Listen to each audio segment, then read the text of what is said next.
theme for today's session, as you can see on your screen, is whole systems approach to coaching. Right.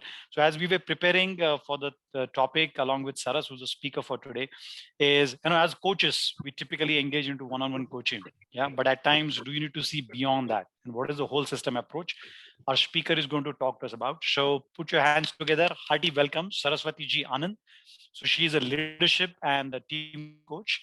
A quick introduction about her. So 24 years of total experience, 15 years as a coach. A lot of certifications. I'm just going to read few. So she is MCC from ICF. I think she's based in Mumbai. Systemic team coach practitioner, EMCC, ITCA. I don't know much about that logo, Saras. So you can tell us more later. Genos practitioner, large scale intervention, interactive process practitioner, and plus more. She has an MBA from Clark University, US. Her philosophy in coaching is collaborate to co-create the change. I think I was fascinated by the word co-create change. So work-wise, she has worked in IT and ITES, BFSI, manufacturing, pharma, consulting, and plus, lot more in her CV. She has been speaking on building trust and whole system change. Oh, there is a typo. And plus, she's been writing in some of the magazines, right? So let me stop sharing my screen here. Thank you so much. It's a pleasure and an honor to be here. Just wanted a quick check from everyone in terms of saying, how many of you are already coaches, credential coaches? How many of you are on the way to credential? So it's 50%, Saras, looks like fantastic practicing coaches. Fantastic. And I'm wondering what brought the others here. Yes, I was just interested in learning more about the topic. I've heard a lot about it, so that's that thirst for learning. So just want to learn as much as I can. Great. Thanks for sharing that, Joseph. Anyone else? Well, something very similar to what Joseph has been speaking about. I'm an aspiring coach. I recently took up, in fact, I stumbled into coaching, if I were to say that. And I think the topic itself was so interesting, and I really wanted to learn more about it. And that's the reason I'm here today. Thanks for sharing that, Abhijit. There is another similarity. I also stumbled into coaching. Coaching happened to me rather than I happened to coaching. So thank you for sharing that. So the whole systems approach, something that I've been doing since 1995-96. And that's what I have actually built my entire consulting career as. And as I move forward in my coaching journey, I don't know whether I'm looking at saying, because I have a hammer, everything looks like a nail, or is it actually that things are coming together and integrating together with all the experience and learnings that I've had, and therefore sparking of newer learnings and newer thoughts? That's really where I am. That's why when the chapter got in touch with me, I said I was so happy to talk about the whole systems approach to coaching, and see where does it actually link? Is there a link at all?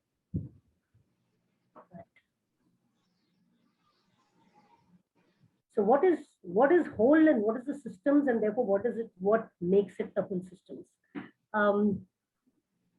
Before I show you this, I just wanted to share with you a story about Russell Lakoff. Most of you may know Russell Lakoff. Russell Lakoff was one of the foremost thinkers in systems thinking. In one of his speech, he actually spoke about saying, what if we could bring in the best of the best engine from the best of the best cars, the best of the best carburetor, the best of the best,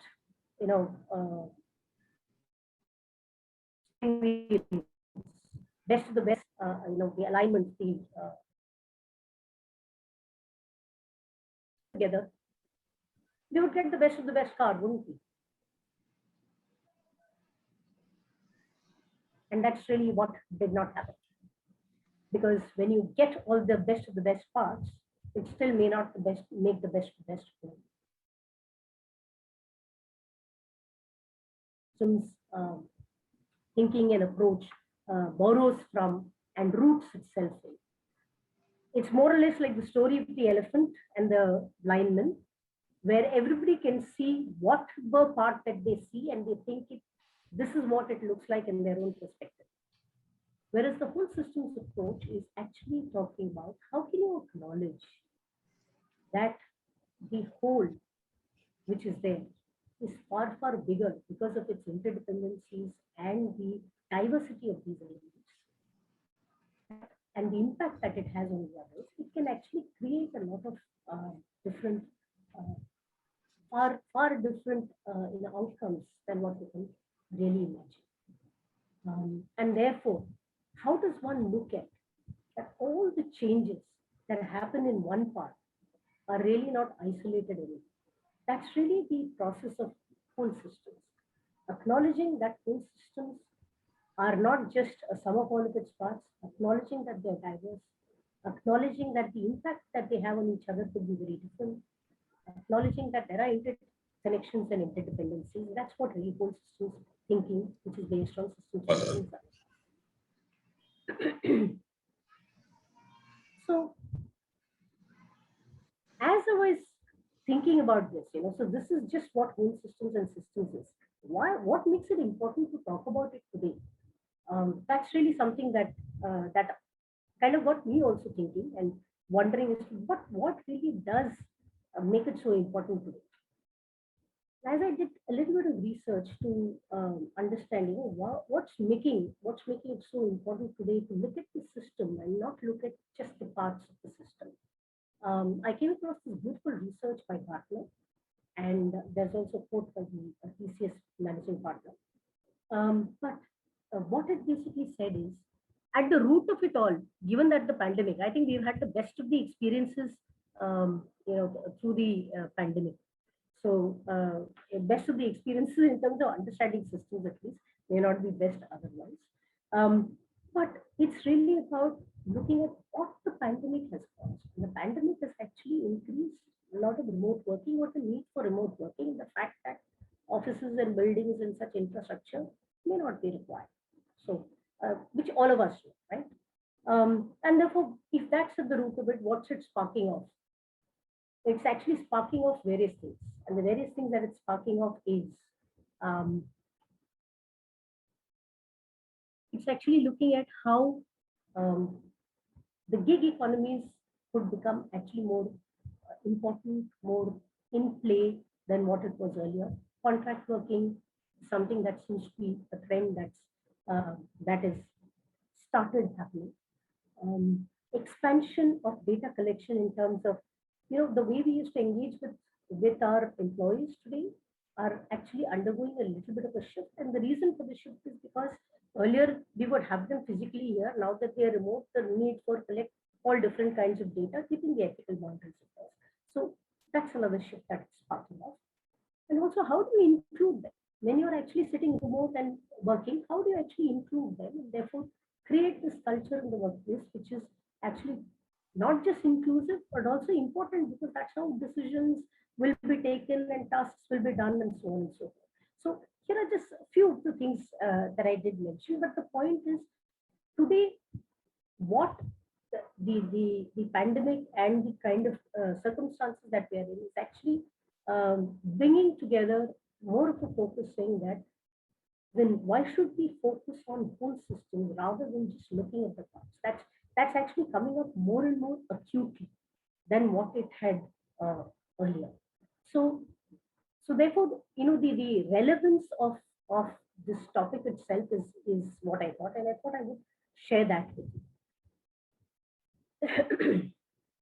Let me start with this whole systems approach that I've been talking about. How did I get introduced to it? I got introduced to it in the year 1995-96, and it happened with a large engineering company.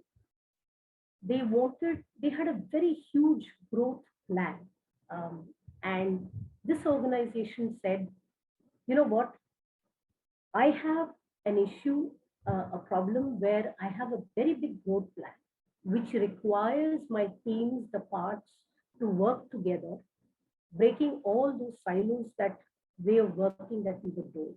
And how can we actually work so that we can achieve this growth that we've actually, this very ambitious target that we've set for ourselves. That was really the context or the impetus to look at the whole systems. the one caveat that the managing director and CEO at that point put, saying that, you know what, I don't have time to wait for each and every person to understand the context of change, why we need to change, and so on and so forth. By the time you finish the last person, the first person has forgotten what this change is all about. So therefore, how can we make this happen in such a manner that we have accelerated change happen? And maybe a little disruptive, but I'm willing to take that chance. And that's when the organization that I was working with, Aisha Consultancy Services, the managing director, Anil Srishti, he actually met up with Kathleen Danvilla, who is one of the pioneers of one of the whole systems approach, known as whole scale change now. It's also called RTSC in certain parts. Actually spoke about that, and they said, how can we bring that into India and actually help organizations like this? Kathy was a very giving person.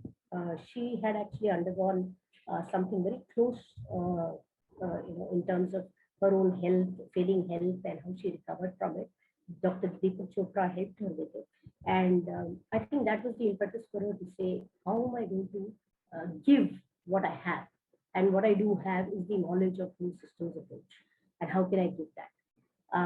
And so she decided to come into India and to share this knowledge. And in fact, the only condition that she laid down was saying that, you know what, you've got to share it with at least another 5 people. And that's how the entire chain started off. That itself seems to be a system in progress as I'm talking, right? So that's how I got introduced to whole systems approach and what that looks like. So whole systems from an OD perspective, organizational development perspective, is about how do you bring about this accelerated change and using a systems perspective so that you can engage to all people across the system. You may not have the answer, but you do know that every part of the system has requisite and repository of knowledge which may not be available to the entire system. So how can you bring all these parts together and allow the answer to emerge? And that really was the whole systems approach. And by doing that, it sparked off a whole lot of other things. It sparked off the entire community having conversations and dialogues with each other. It sparked off solutions that were co-created, understanding of interdependencies and how we are working together. It also built commitment and ownership, and therefore co-creating a solution happened. So that's really what the whole systems approach did. And the belief or the assumption that the whole systems approach has is that the knowledge is there available in the room. And therefore, bring everybody in there. Let's have a conversation. I must share with you one example where we were actually doing 5S housekeeping as an organization-wide initiative as part of the quality movement. And we actually had janitors who were part of this process as well, because they were talking about what housekeeping means from their perspective, and they were sharing their knowledge from that perspective. So it can be as large as you want, and you can bring in as many people into the system as you want, so that you have everything represented and you have all the information that you need, so that collectively you can take that decision and take those actions. The largest one that I've done involved about 650 people, but I've also seen one where there were about 1,000 people there. And actually they had langar style eating when lunch was served, etc. They had langar style eating. So just to share with you. So what does it believe? It believes that if you want accelerated change, bring the people in, get them to have those conversations. Everybody is holding parts of the puzzle. Everybody knows some bits of it, but not all of it. And therefore, when you come together, when you start having the conversation, the whole emerges and the answer emerges. And therefore, the change gets accelerated because there's ownership and commitment that is built along with it. And when you have ownership and commitment built, there is also trust that happens. Incidentally, even when this trust is happening, one of the things that happens at those tables when people are discussing is some amount of psychological safety also happens. And that psychological safety happens because the condition that you create in that room, you are not doing anything as a facilitator at that point in time. You're not doing anything, but it is just the way the process works that people are compelled to share, and therefore everybody is given a voice. And that's the principle. That's one of the principles of full-scale change and real-time strategic change, is that each person's truth is truth. Whatever it may be, it can be a bit, it might be the whole, it might be 1/4, it might be 1/10, that's fine, but each person's truth is truth. And therefore you have this created in that truth.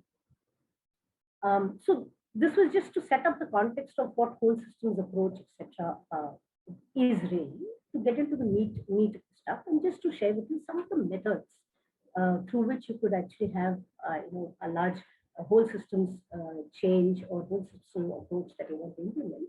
These are some of the methods that are there available. If anybody is interested in knowing more about this, there is a book known as the Change Handbook by Peggy Holman, which actually has a lot of these methods listed down there. And that would be a wonderful, wonderful book for you to refer to. I personally am more familiar with the whole scale change, real-time strategic change. I've also witnessed an open space technology and done something else which is not there called Simurial. I've also witnessed part of that as well. So these are all methods of creating that the change that you want, accelerated change that you want, using the whole systems approach. I'm going to pause here, and the reason for the pause is to just check if anybody has any questions as of now. I don't know if Vivek or Aparna is able to see any hands up. I can only see this much on the screen. Yeah, Aparna, you have a look. Yeah. Nothing shared in the chat either. I can't see anything. Okay. All right. All right. We are good, Saras. Okay, we'll move ahead. Now we come to the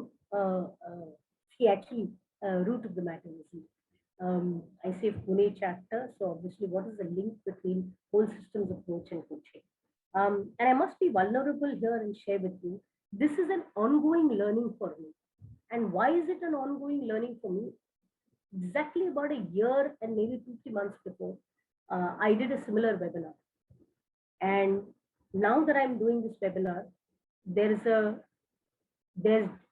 definite shift that I notice in the way I myself see what is available there. So just to kind of share that with you, saying that this is evolving. These are some of the points that I'm able to see at this point in time, and therefore I see the power of it in coaching as well. So just to give you that kind of little background. So broadly, at a very broad level, where do both of these kind of link or connect with each other? It really is about the manner in which either coaching is done or the manner in which whole systems approach is done. There is a collaborative effort. Coach and coachee are there together. Here again, there is a collaborative effort.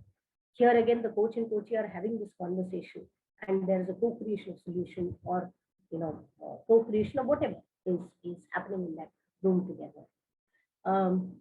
In whole systems approach, the system is the expert, and therefore you allow for the answers to emerge.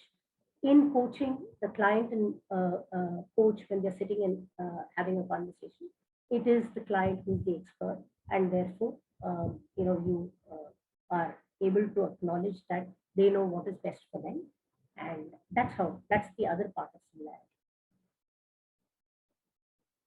The similarity also continues with listening, and the reason is the key to a whole system approach success is when everybody talks and you're able to, each person has had the opportunity to voice, which means that there also need to be people who have equally listened to it, which is very much similar to what we do in coaching as well. Just want to give you an example of one of those whole systems approach. So the leadership team who had come up with what they called the first cut of the vision and the values for the organization, when they actually gave it out to people to say, you know what, this is what we have thought, but you put your minds together, see what you want to add, delete, modify in this. That night, the leadership team sat back, they went through all the inputs that have come from people across the system, collated that together. And the next day, they actually presented it back to the people saying that, you know what, we looked at all of this. These are the reasons why we are taking up all of this, because this is the way we align. And these are the reasons why we are not taking up all of this, because it does not align due to these reasons. So they were there giving explanations and reasons as to why it did not work. And people were, you know, it was an open interactive session where people could turn around and ask them, why did you not include? You know, I thought this was a great point. So those are the kind of conversations that did happen. So it's about giving each other space to solve and also listening very unbiasedly. And of course, it is about, there can be a lot of talk, but if there's no action that you take back, then it's meaningless. There is a preferred future or the need for change, reason for change, what we see as different is the shared preferred future that is created in the process. And of course, there is learning for everybody across the room. So this is the broad reasons as to why they are similar. Now let's look at the different kinds of coaching that we do, or the different categories of coaching that are there. We have one-to-one coaching, we have team coaching, we have organization coaching. Today I'm going to talk about one-to-one and team coaching, because team and organization, I'm kind of clubbing it together. You might, I don't know if anybody has noticed that I have not put group coaching out there. And I'm wondering if anybody has a thought about it as to why is group coaching not there?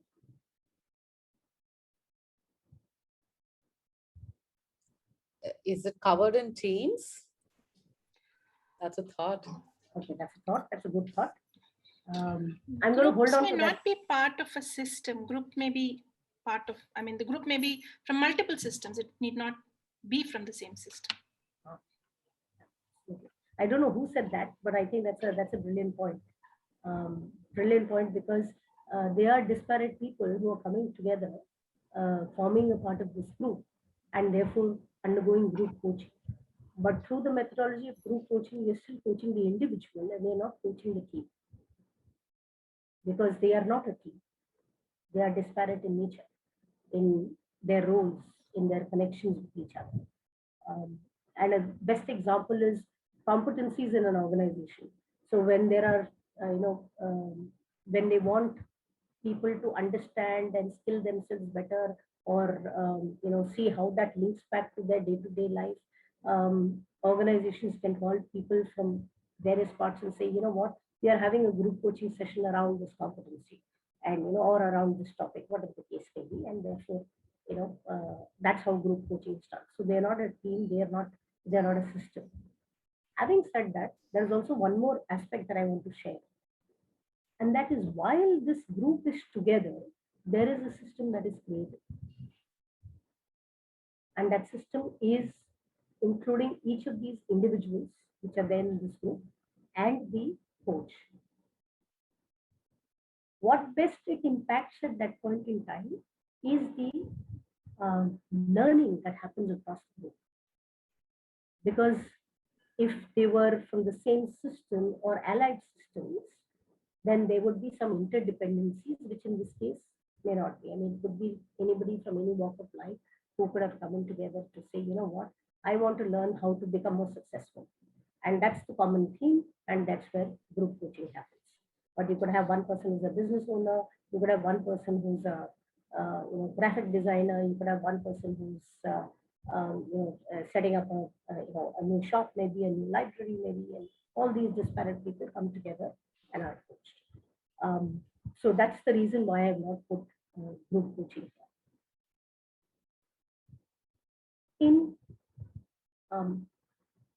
In these different categories of coaching, one-to-one, teams, and organizations, they themselves are a system unto themselves. And when I say that, I'll explain that a bit more. But it's about really looking at how do these, one-to-one is, the person is one individual. How does this individual, then become a system itself? So let's have a conversation around that and see how that works. So each one is a system unto themselves. That's where we were.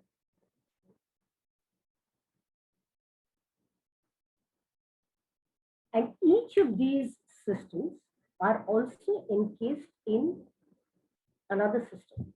Right? So let me just quickly share with you what do I mean by that.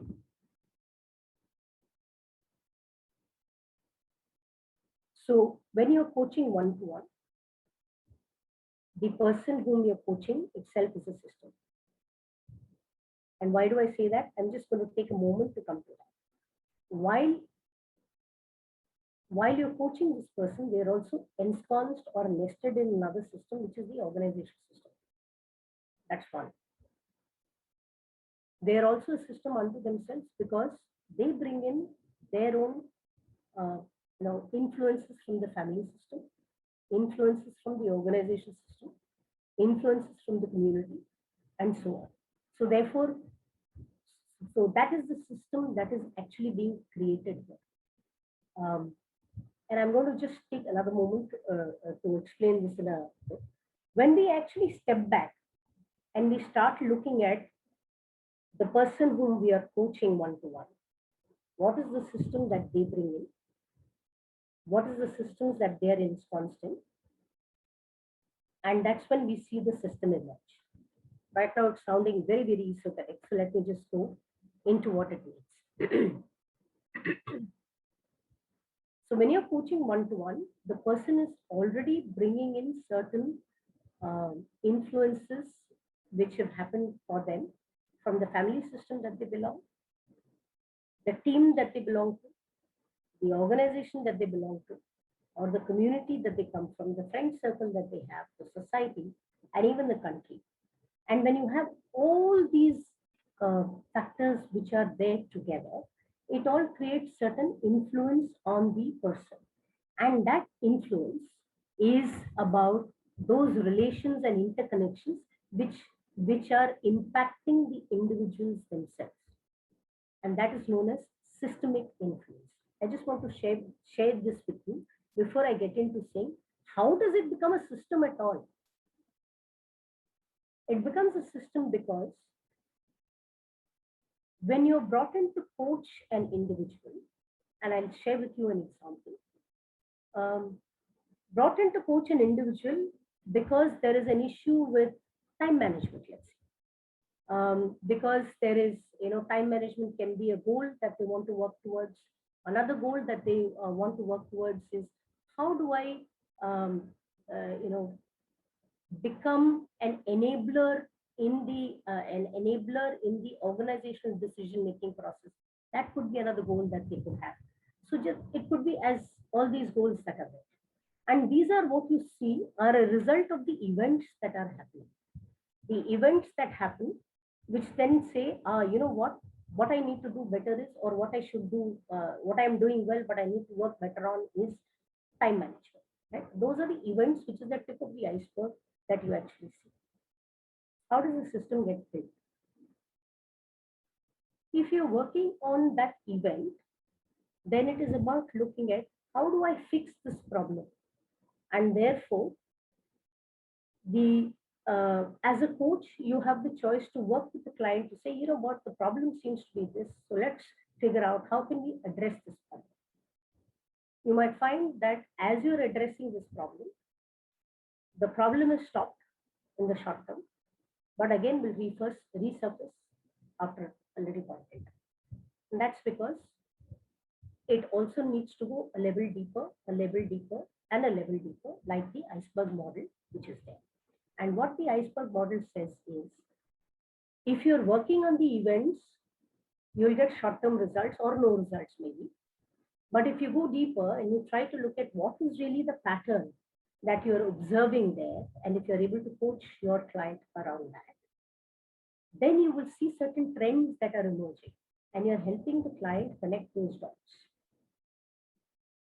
And if you go a little level deeper, then you're also able to look at how are these parts related and how are these parts influencing each other.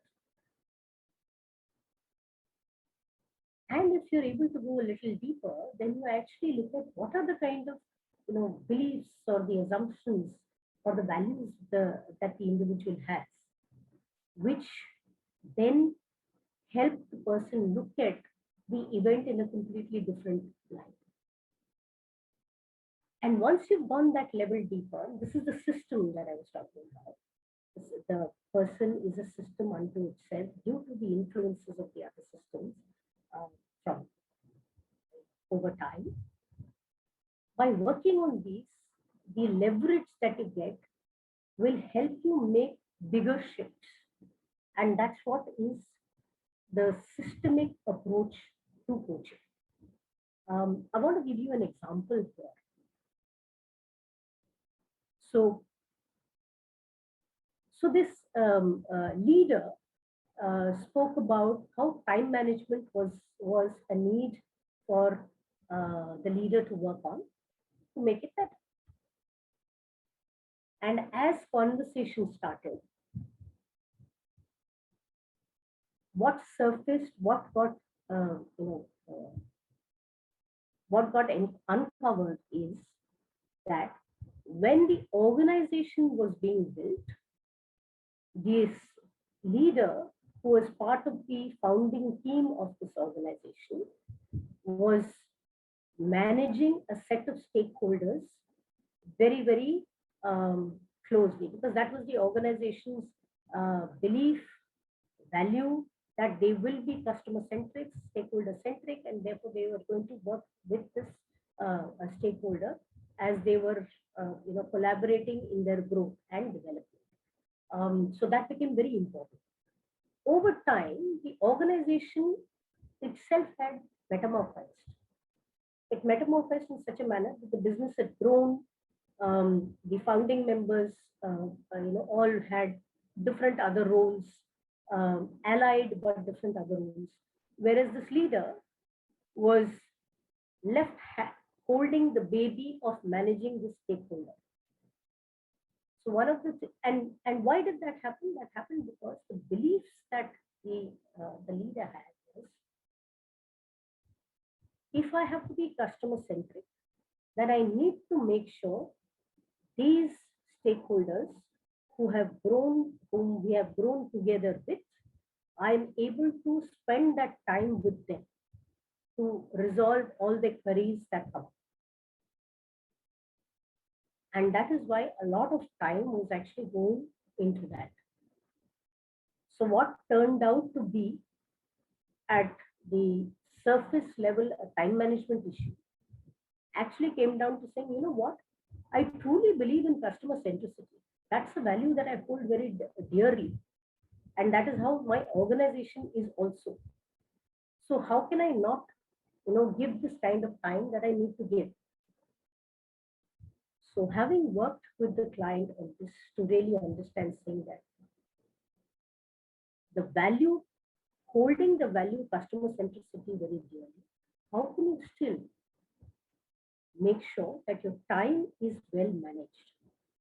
So that was the systemic approach to help the client to be able to connect to the level of saying that, you know what, this is important for me. It does not mean that every drop of a hat I need to respond to everything. I can decide a time, a space, or delegate so that I can attend to those queries and make sure that I attend to those queries, because customer centricity is important for me, and so that I can continue with that. So that is just an example of coaching systemically is about how can you not just look at the surface, but also go down deeper to look at what are those mental models that are there. And if the client is able to see for themselves that, you know what, this is the belief that I'm carrying, and this belief is not really doing much good for me. So how can I work with the value and, you know, change this belief which is currently limiting? So that is, that is the. So when we started off with this slide, that we spoke about each individual, team, or organization, each one of them is a system unto themselves, is from this perspective to say that all of them have a system within them which is caused by the influence of all the other systems that they're nested in. The organization, the team, the society, their family, the friends, the country, and so on. And therefore, these patterns have built over a period of time. And therefore, how can you help look at that system and help them look at what the mental models that they need to look at, which will help them create great leverage for themselves. I'm going to just take a pause here just to check if there are any questions before I move on.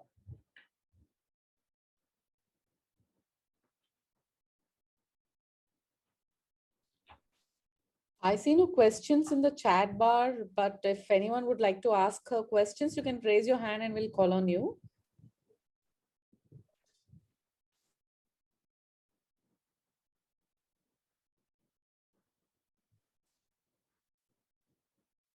None so far. All right, so that's a cue for me to move on.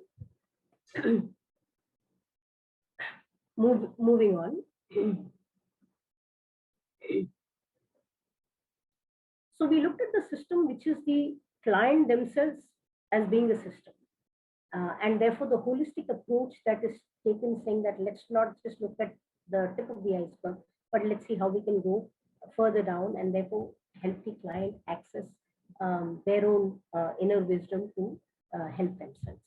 So this is one. The other system that also gets created in the coaching relationship is the client and the coach, right? So these are two different systems, the client system, and there is also a coach system, because the coach also comes in with their own assumptions, their own beliefs, their own values, their own mental models, their own influences from their systems. They come in with that. So that's the other system that is already there. And if there is, I think what if coaches understand that their personal frames, so when the client and the coach are working together, it creates a larger system as well. So while the client is a disparate system, you're a disparate system, but when you come together, you create a whole new system as well. And therefore, if the coach is also aware of saying, how am I, or how am I also getting impacted by the system that is being created, is what a systemic coaching view is all about. How can the coach also understand that their personal reference could also come into the coaching conversation? I'm going to ask a question here. Have any of you experienced when you're coaching a client? You know, I had a similar kind of an issue. Yeah, I know what you're talking about. Has anybody experienced any such thing?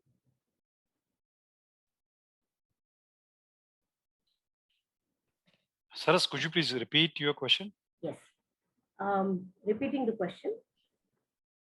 When you're coaching a client and the client is coming up with something that they want to talk about in this conversation, you're saying, yeah, I understand this. I've also been through this. I've also had an experience like this. Has that ever happened to you? Many, many times. Okay. And I don't know whether you want to raise your hand. Aparna. Yeah. So that's Aparna. I saw you came up to you. Anybody else? Has it happened to others? Are there? You can start with the show of hands, maybe. I think They're Renuka putting is it in saying the yes. chat. Or you can put it in the chat as well. Yes, and I can open the chat from here. Oh, yes, yes. Renuka says yes. Nisha says yes. Gautam wants Gautam to says say. yes. He's raised his hand.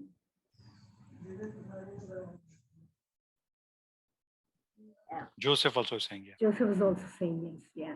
Thank you. Thank you for that. So, and that is what is the system, is the systemic influence all about. The fact that as a coach,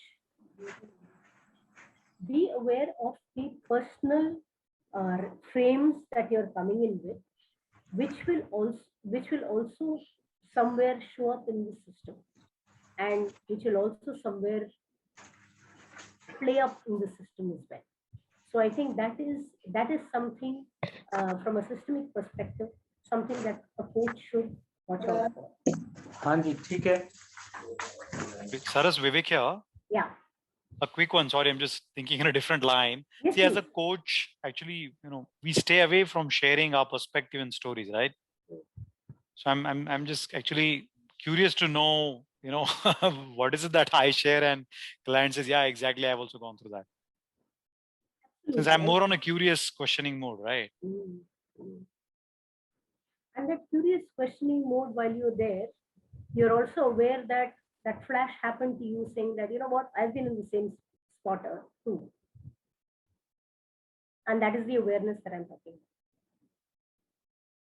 about. So I'm just being devil's advocate here. I think, Yeah. one of my mentors said, you keep your iceberg at home when you become a coach, right? So no personal stories and no personal biases during coaching. And as is it about sharing though? It is you may not come out and talk to the client at that point saying, oh, I empathize with you, or I had a similar experience. It's just that in your mind you're saying, oh, I know exactly what that is. Right, Saras, that's what it is, right? You're not really sharing that you have had that experience, but you do have an experience, and you say, oh, okay, I empathize with that because I've been there. And you're right. You empathize with that. You felt that shift. It has occurred to you in your head. You have felt it somewhere in your heart. There is an emotion recall that you've also happened. Yeah, so all these things that are taking place.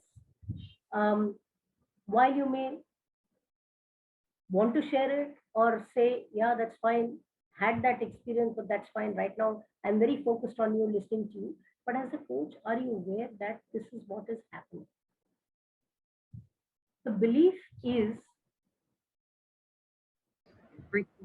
while you are being very skilled at keeping the judgments at bay, the fact that you've had that flash itself is you being in that system, right? You may not voice it out, you may not vocalize it, but still that has become part of the system. So are you aware of that? The question is, are you aware of that? And where does this kind of link back? It links back to the systemic influence that we spoke about. If as a coach, you are aware of what has happened with you, you would also be far more aware with what is happening within the system with the client in a one-to-one situation. And if you're coaching in a team, you are even more aware of all that is happening there, right? And that is the other systemic perspective.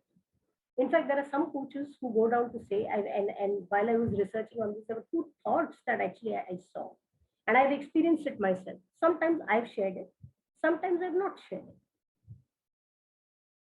But the fact is, if I have shared it, the client, I mean, we've had, sorry. No, we'll just mute them. Yeah. You go ahead. So having shared it, it's had its own, effects and impacts, saying that, and we are talking about that, and then we move on to other conversation. And points where we have not shared it, but been in that zone, which has actually impacted the listening a little bit, because that thought has crossed the mind, saying that, yeah, I recall this. And there's a feeling or some memory that has happened, and then you're switching back to focusing on the client. But that flash, that instant has already happened. And I think that is the systemic influence or the systemic perspective of this, of being aware of what is happening, not just within this client's iceberg, your iceberg, but in the system that is being created between the two of you.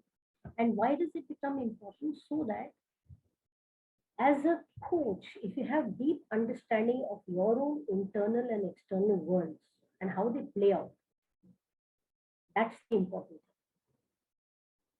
thing. So here is an example that I do want to share. An example of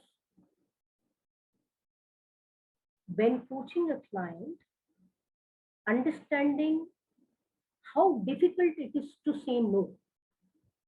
Because I have also been in that space, how difficult it is to say no. So I completely empathize with your feelings. I understand how difficult it can get. And at that point in time, the system has had its influence on the two of you. Are you aware of that? If you're aware of it, you're also aware of how you're working on yourself. Performance pressures. When you're dealing as a coach with performance pressures, or you know that performance is something that drives you, you're also noticing your client also talking about the same thing. After the coaching session, you're also looking at, oh my God, did it go well? Didn't it go well? So that barometer is important for you. So just to keep those kind of things in mind, to know that what the makeup of you as a coach in terms of your own internal and external worlds, and how they could have an influence on the system. I've noticed myself slip up on this at times. I've also noticed now I'm getting better and better at it. Now that I've had a few more years possibly, but I'm getting better and better.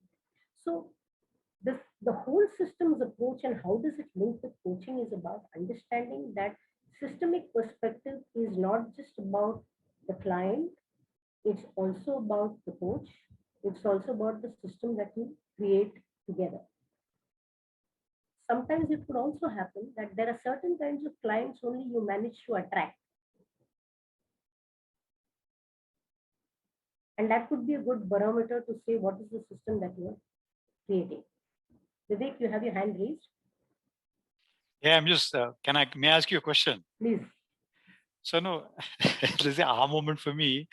So I'm supposed to coach somebody on authentic conversation, right? Mm-hmm. And I have that question in my mind saying, Vivek, how many times you have been authentic yourself? Or I make my own judgment saying authentic conversation may not help in this case. Question to you really is, whenever this connect happens and I kind of like empathize, I'm just using your word, how much does it impact the quality of my coaching, or how, I don't know, how ethical I don't know. I think the effectiveness of my coaching, what happens to that? So here I'm purely going to come from my experience and, and with some amount of research that is also there. If you've had that moment, you've had that moment. Be authentic to it. So it's not bad to have that moment. It's about saying, what are you going to do now that you've had that moment? That's what is important. So if you have empathized, so in this case, have empathized, yeah, I can understand saying no can be difficult. Yes, been there as well. Okay. So now what? Now what next? What are you going to do about it? And therefore, are you also going to be going back and saying, okay, Saras or Vivek, you were in that moment, what happened to you? What made you feel that way? What is the impact that you saw created? How can you, is that a good thing or a bad thing? Because everything is very in that moment, isn't it? It's real time in that space. And therefore, how did it help? What is the kind of impact it had? Does it need to be worked on? Which also tells you that, you know what, maybe I need to work on this because this is sparking something up on me. Every time there's somebody who comes and says, I have trouble saying no, I know that I can completely empathize with them. So am I seeing that as a pattern for myself as a coach? And therefore, do I need to work on it? Right. Okay. So similar question from Abhijit in chat box, right? He says, apologies for being a bit naive, but the reaction to a stimulus could be different for a coach and the client. How would one as a coach regulate their feelings at that moment of time? Abhijit, that's a fantastic question, not at all naive. Just wanted to say, here was a client who had lost his father, and I had also recently lost my father. And the client had actually called to say, you know what, I would like to postpone the session. My conversation with that client was about saying, of course, you know, there are some rules, policies around postponing sessions, and this is last minute, etc. But we did have a conversation around that. And so therefore, when you are in that moment, and when I was in that moment, I chose to, first is, in this case, I decided no coaching, we'll just have a conversation, let's support each other. And we just had a conversation to support each other. What happened to me after that is, knowing this, how is it going to impact me in my next conversation with that person? So therefore, what do I need to do? Am I going to let this hang, saying that, you know what, this person has lost his father too? So am I going to let that hang, or am I going to work on that and saying, you know what, fine, we're still working on the goals that the client has set and needs to work on it. Needs to help them while I'm being empathetic to the person, but needs to work with them on that. I hope that supports you, Abhijit. Yep, thanks a lot. Yeah, it does. Thank you so much. Okay, so if I can just move ahead.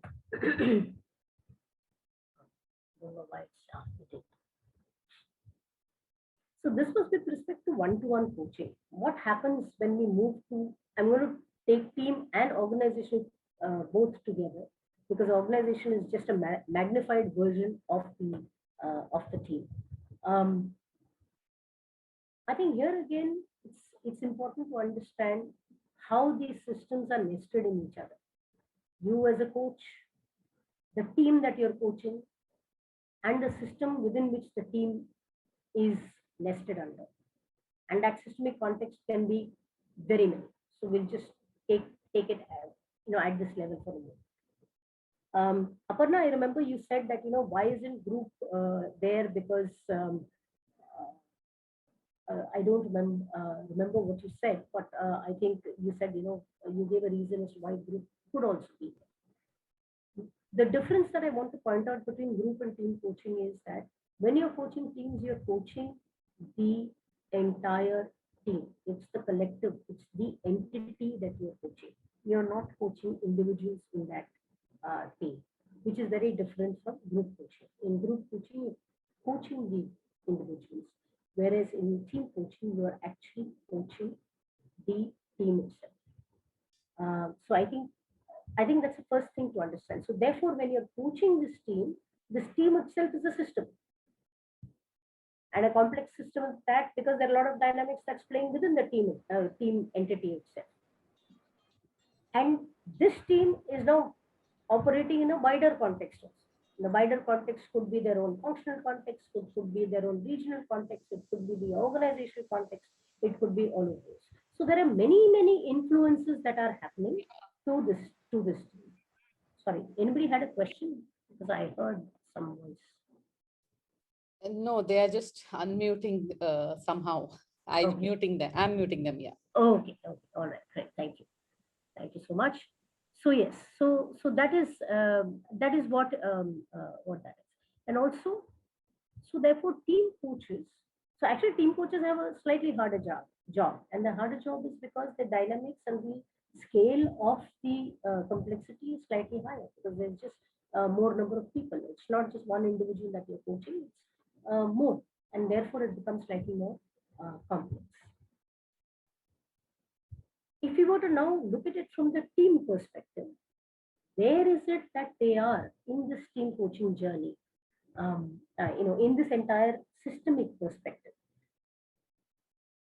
So while you can have the individuals of the team at the center, there are some interpersonal stuff that's going on between them. Then they have team in terms of what is what does the team do and why is the team here? So their own team context that they have. They have the team relationships and dynamics that are out of play. Then they are interacting with stakeholders as an entity, and also at the wider system that governs all of it. So I think those are the kind of systemic contexts that the team and experiences in terms of influence. So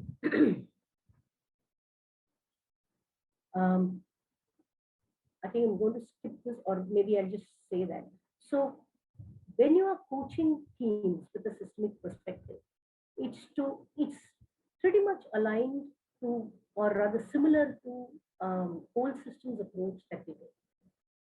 In whole systems approach, we bring the entire system, which means, to give you an example, you will have all the entire internal teams of the organization sitting together. You could also bring in external stakeholders into the conversation as well. The team also looks at stakeholders within and can look at stakeholders outside as well. So those are the kind of similarities that you see. It also looks at how does the value of the output that the team is providing to the stakeholder, how is it actually perceived? So those are the kind of points about systemic team coaching. Let me just quickly get into. I'm just going to stop share screen for a moment before I get back to this. And the reason I want to do that is, like we spoke about in one-to-one coaching, similarly in team coaching, the coach is also part of the system, and the coach is alongside with the team, watching and being part of what's happening. Because we started off with the topic saying that how does whole systems approach link to team, link to coaching? The similarities that one would see is how there is a shared purpose that you would create. There would be a vision. There is collaboration. You bring people in. The stakeholders' voice are being given in. So that is one part of it. The other part of it is being aware that the entity of the team itself is a system, and you as a team coach, how is that entity also impacting you? In fact, the being of a team coach is something that is called into action more in team coaching, just by the sheer dynamics that are involved, just by the numbers that is involved. I'm just going to go ahead a little bit because this is what I want to share. So this is what whole systems approach and team coaching. I'm going to move a little ahead.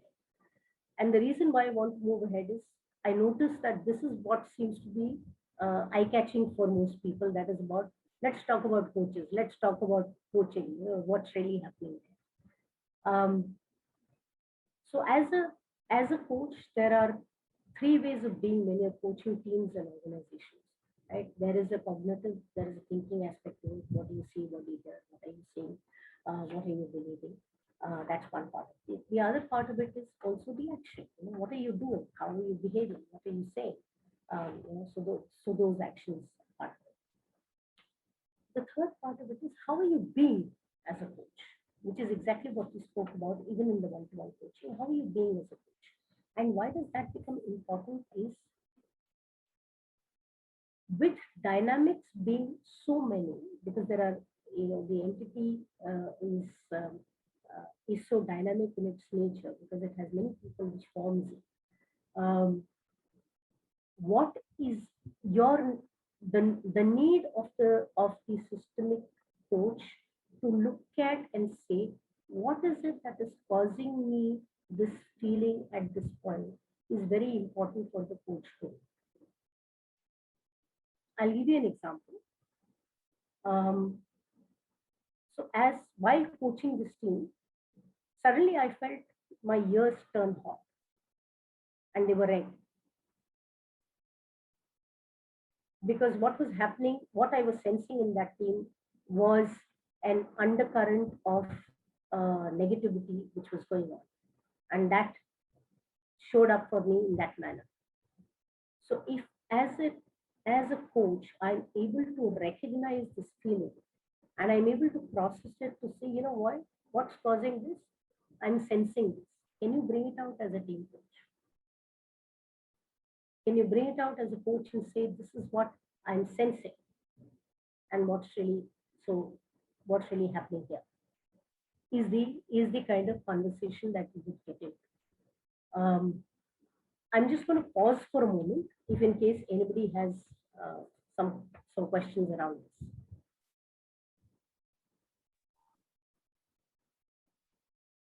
See, Saras, Vivek here. Yeah. I had a question actually on the earliest slide. And oh yes. You want me to go back? Yeah, those one more. The 5 circles. Yeah, this one. Yeah.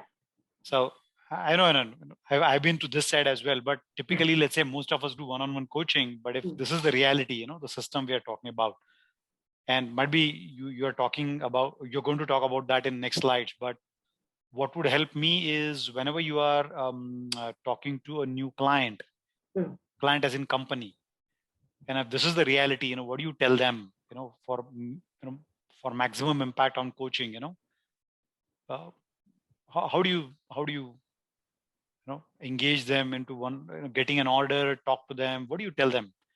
Hey, you know what, these all are things I need to touch, or it's just one-on-one, you and a client? Vivek, my thought on this is slightly different. And the reason it's different is they may have called you in to do one-on-one coaching. Once you are getting into the system, you would also be doing some kind of a feel of the arena, which you would be actually doing to understand how it is. That would also give you a sense of saying, is this the only scope, or is there something else? And when you get that sense, that's when you have the conversation with the other stakeholders. Having said that, I want to come back to something, and I think you raised a very important point here. And the point is, even in one-on-one coaching, and I will share this to you through an example. So while coaching, a senior leader, so let's take this example. Coaching a senior leader, where one had to get some kind of inputs, etc., to understand perspectives from other stakeholders. We had those conversations. What I noticed in this conversation that was going on between the three of us was that the client and his supervisor, they were actually not talking to each other. They were talking to me, and they were talking through me. That's what I picked up as something that's happening in the system. So what I did, I had conversations with both of them, and I sensed this. And this was even before I started the coaching. And therefore I brought it up to them, saying that, this is what I'm seeing, this is what I'm sensing. How is it going to work? And I also had other stakeholders that I was talking to. And here was a stakeholder who was the supervisor. Spoke to them also. I said, look, while there could be progress that is being made, or while there could be shifts that is being made, if the two people are not talking to each other, how would that work? What is going to be your role and the support that you're going to give as part of being in the system? And that helped, because then the conversations that happen actually helped one lay this out on the table, see how this is also part of the goal, and seeing how it could work with both these kind of individuals, and also seeing the support that is required to enable the client for whom this coaching has been sought, enable the client to do their own work and give them the support that is required. Having gone through all of this, I think what happened towards the end of it, which was good, was no longer talking through me. We were actually talking with each other, to each other, and when we did have the final thing. But it was the first, and thanks for pointing this out. It was that first conversation where I realized that the conversation was happening, to me and through me. That's what I picked up as part of that. Sorry, I may ask a supplementary question. Yes. See, with your experience of systemic coaching and this particular example, so whenever you approach a client for an assignment or whenever somebody invites you, how much do you tell them of this in the beginning?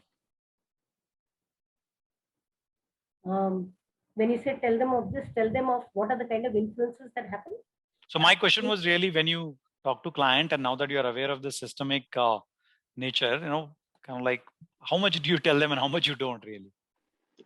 So, here is what I do, Vivek. When clients come to me, let's say they come to me for one-to-one coaching, I do have conversation. Like there is a chemistry session, there is also a kind of getting to know what's the system looking like. You have those kind of conversations as well. Yeah. In that conversations, I look at how do I what is the sensing that I'm doing here? Is it going to be this or is it going to be more than this, right? So far in this, with some of the leaders that I worked, I've actually turned around and said, looks like, while you would undergo coaching, maybe we would have to look at team coaching as well. And I leave that thought and see how that happens. So that is one way of approaching it. But yes, when you are doing that, having those conversations and doing your own, I'm going to use the word scoping, you would have a sense of saying, does it mean just one-to-one intervention, or does it mean something more than that? That's what. Great. Thank you. A quick permission. So I got your slides open. The next slide is coaching competencies and developing being. Which one would you like me to share? Okay, so you could share the a quick on the coaching competencies. And the reason why I wanted to share this slide was I was really looking at in terms of saying, if I were to put on a systemic hat, doesn't matter if I'm coaching an individual, doesn't matter if I'm coaching a team or at an organization, what would it really mean for me to be as a coach? And therefore, this the column that is really important there is the last one. So slide is up, Saras. I don't know. I'm not sure whether you can see the slide on your mobile. Yeah, I can see the slide. I can see the slide. So coaching competencies is on. Yes. So so therefore, it is about how does it impact you? What does it mean for you to be as a coach, right?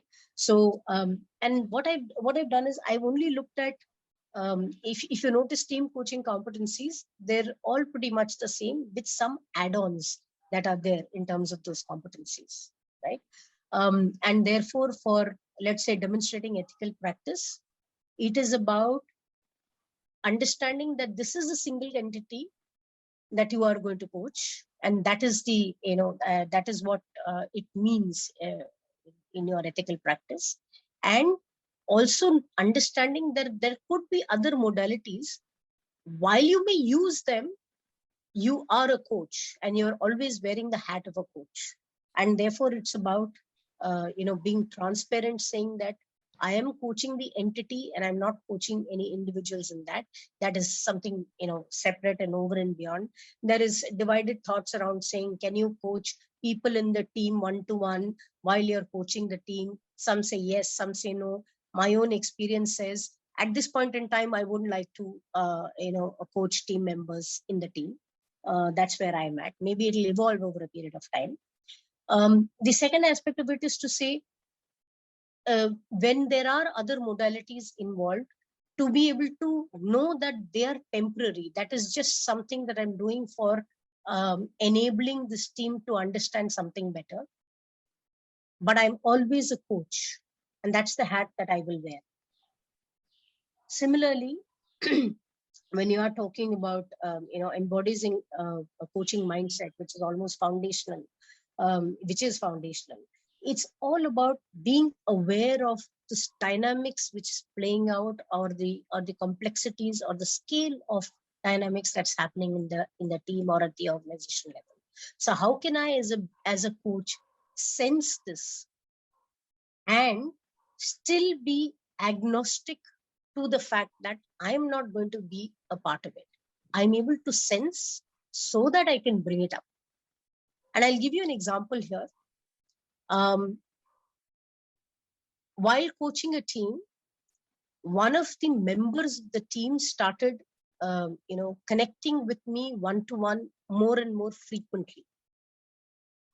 And I was very clear that one is to set the expectation right out there, saying that, you know what, wouldn't want to do that. The reason is because we are, as a team, or be very clear, whatever you say was never going to come back to the team. If you have to say it, you have to say it there. It's not going to be something that I can, that you and I can engage with on a one-to-one basis. So, so I think those are the kind of things that one needs to remain agnostic to. Establishing and maintaining an agreement, it's about, actually, this is a very complex thing. This is a very frequent and multi-party thing when it comes to team coaching or organizational coaching, because there are many stakeholders. So there are multiple agreements that happen and multiple agreements that continuously happen. So I think that's the other thing that I need to understand as a coach. Is this a moment for me to have an agreement around? And that is the being of a coach here. In cultivating trust and safety, it's about, of course, being non-judgmental and observant. Maintaining presence is about being aligned internally. So I'm aware of my mental models. I'm aware of what's happening with me. I'm aware of how things are impacting me. And therefore, am I doing something about it so that I can come back aligned and confident? As a team coach, you are one person. You may have a team co-coach along with you, but you are one and there are many, and you're still part of that system.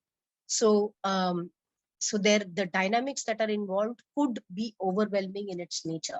So therefore, how can you still be non-judgmental and keep working on yourself? Listening, listening actively is about being observant and confident, and evokes awareness is about sensing, observing, and confident. You would notice I put on confident in each of these. These are my own interpretations, by the way.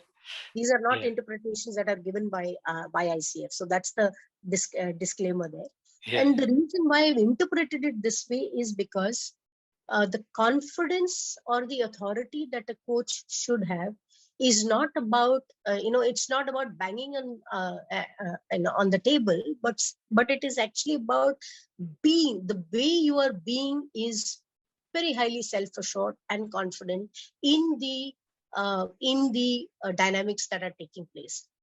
Things can turn messy. And if things turn messy, how are you still able to hold your own? I think that is why the confidence has come up more and more and more. Very nice. I think that's owning the space, right? Yes, that is owning the space and working on yourself. Thank you. Super. Should I move on to the next section? Yes, please. I think this will be developing the being, some tools, and there is a slide saying reflective practice. Correct. So, and this is something which is fantastic for one-to-one coaching, team coaching, organization coaching, whatever. What my takeaway from looking at whole systems approach and looking at coaching is that there is a lot of alignment in the way things are, but it also means that there is a need for greater alignment within. And therefore, how can you continuously work on that being? And therefore, developing a reflective practice where you are actually looking at, what is it that I'm experiencing right now? What are those feelings and thoughts that I do have? How does this feel for me? Am I able to make any sense out of this? What does it mean for me, and what kind of action should I have? And in fact, that also finds a space in the competencies today. Building a reflective practice is part of the competencies today. And it comes under, if I'm not mistaken, it comes under coaching mindset. So how are you able to build that reflective practice so that you're working on the being of yourself as a coach? Super. And I think there is one more slide. Yeah, there is something called as developing self-awareness. Yes. And therefore, the reflective practice is one, and it's also about understanding where does it come from. It all comes from a sensation or a feeling or a thought that you have had. And how can you be aware of that? And how can you look at them as they're only couriers, right? They're only the dove pigeons who are actually carrying, carrying those messages for you. And what is that message really trying to tell you? And not really judging yourself, but looking at what is this feeling? What is it telling me? And therefore, how do I want to express, or, you want to write about it? You want to recognize it? What is it that's going to help you to really work on this internal theme? So that is part of, so how do you actually develop the being of the coach? Awesome. Okay. I think last slide is just the quote. Yes. Yeah.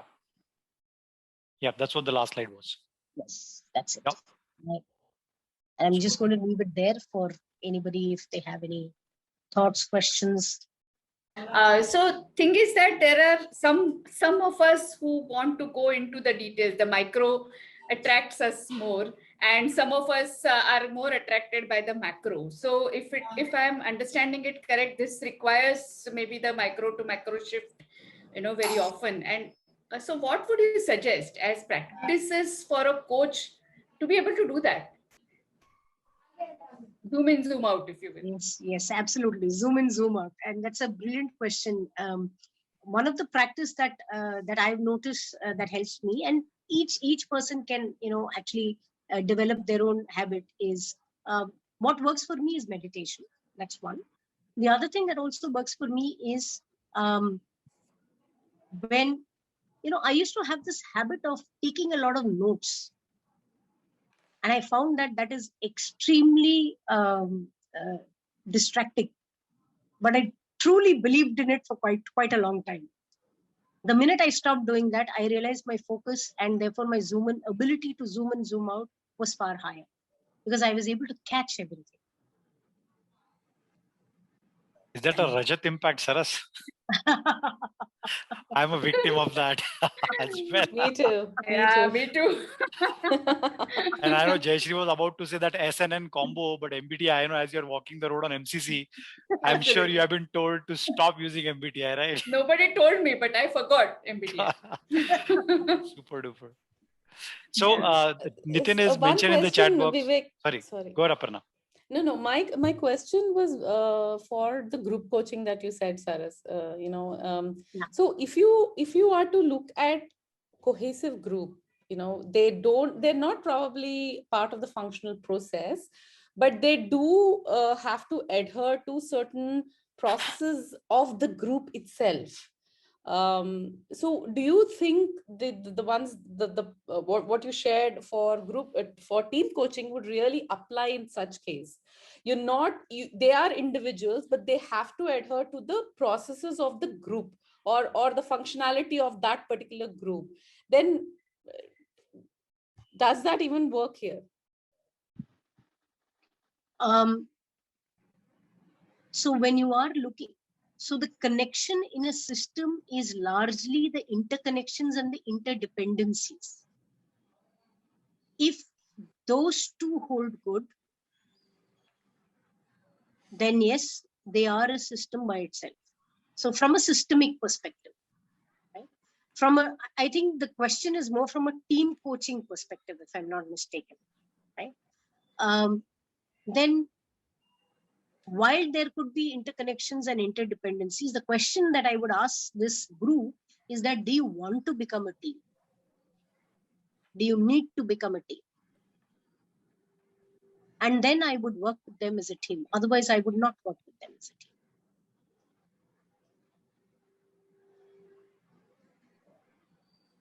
I hope that supports you, Aparna. Yes. Because the question came basically because I'm part of groups where they have to adhere to the processes of the group, but they are individual by themselves. So when I'm sort of running a coaching intervention for them, do I have to follow the team coaching methods, or do I look at them as the individual ones? Is the thought process that went on in my mind when you were sharing the slide on systemic team coaching. So that I'll probably think on that a bit more. Yeah. And I just want to add to that, saying that that's where the align or the similarity with whole systems change comes.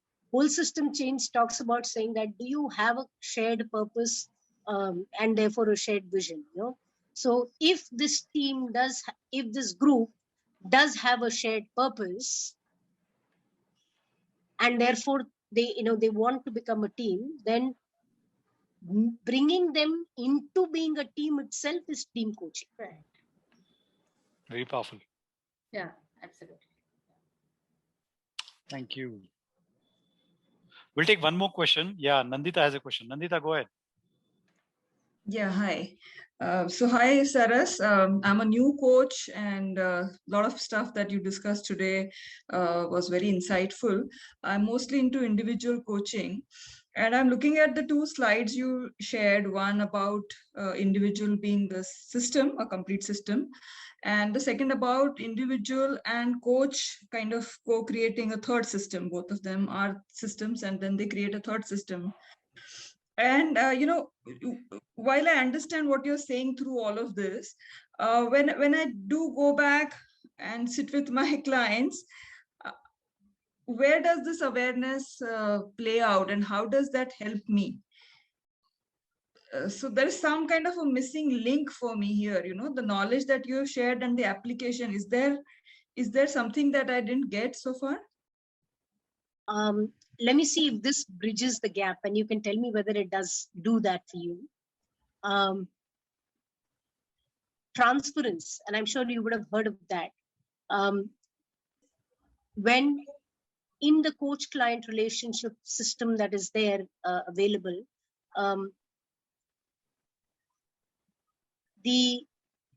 there could be a transference from the client to the coach that could happen. Let's say the client is overwhelmed about something, right? As you're getting into the conversation, some bit of it is also transferred onto you. And you're also getting a little anxious about things, right? And therefore there is a need to speed up. Therefore there's a need to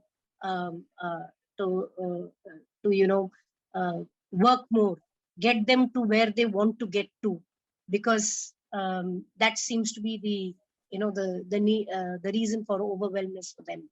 So it's really about understanding. So transference is a very common thing that could happen, and people also deal with it. So these are some of the things that could happen in terms of what happens between this client and coach relationship. Are you aware of it? So therefore your practices that you follow, reflective practices that you follow, are you aware of what is actually sparking this off? Is this becoming a pattern? What is this feeling telling you? Why is this feeling actually manifesting in you? Is there a message that it has to give? How would you like to deal with it? Those are the kind of things that you can do as practice. So that is post. But the gap is that in that conversation itself, transference is one of those things that could happen. Did that kind of support you, Nandita?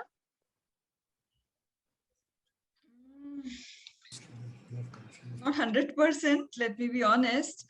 So I get the post-session reflection bit, but while in the session, just the awareness that there are systemic influences on the client, on me, and the environment that we have created. Now you created that awareness for me today, right? When I go into the session, what do I do with this awareness? How do I operate any different than I was operating till now? Fantastic. So let me be slightly more pointed there. It took me a long time to get there, Nandita, where I could recognize for myself saying that, while I'm so focused on what's happening to the client, I also need to listen to myself, what's happening within me. And all this is happening in the moment. Right.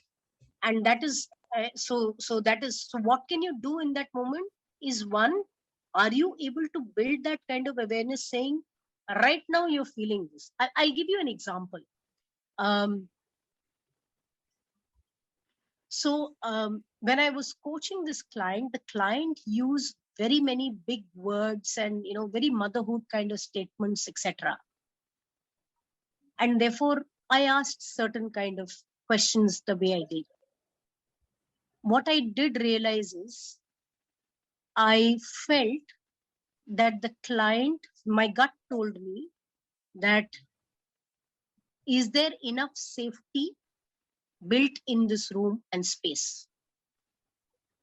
And that guided the kind of questions that I asked. Mm-hmm. Did this come, just immediately to me? It did. It came only after I worked on it. My gut told me the reason why this client, I'm noticing that this client is using all big words and motherhood statements, possibly doesn't trust enough in me or in the process. So is there enough trust and safety created for this person? So how can I do that? That is what I felt. The lack of trust is what I felt. Yeah, I think this brings some clarity to me. Yeah. Okay. Yeah, Glad thank it's you. supported. Thank you. Jayashree, may I invite you for the vote of thanks, and we can stop looking at the time. Sure. Okay. Cool. And thanks, Nandita, for that wonderful question. Saras and I, we have been on this journey together for such a long time. And like what she was saying, even I have experienced that. I mean, and I experienced it. I knew it only after my mentor pointed out to me post facto. Right? Okay, the client is saying I am going in the loop. And as a coach, I found myself also going in the loop, but then I realized it only post facto. But I think just saying it aloud and that awareness itself, I think somewhere builds our capability to deal with it then and there itself. So thanks for asking so many pertinent questions. Thanks, Saras, for being with us here. And it is so, what can I say? It's so odd to thank Saras, because whenever I mention about Saras to even my family members, I call her my Saras. So it is a session with my Saras. It is a call with my Saras. So it's actually, I think there's a system that we have probably created between two of us. So it's almost like when I thank Saras, it's almost like thanking another part of myself. And nevertheless, I need to be grateful even to that part of myself. So thank you, Saras, for sharing your knowledge and wisdom and experience with all the participants here. And thank you.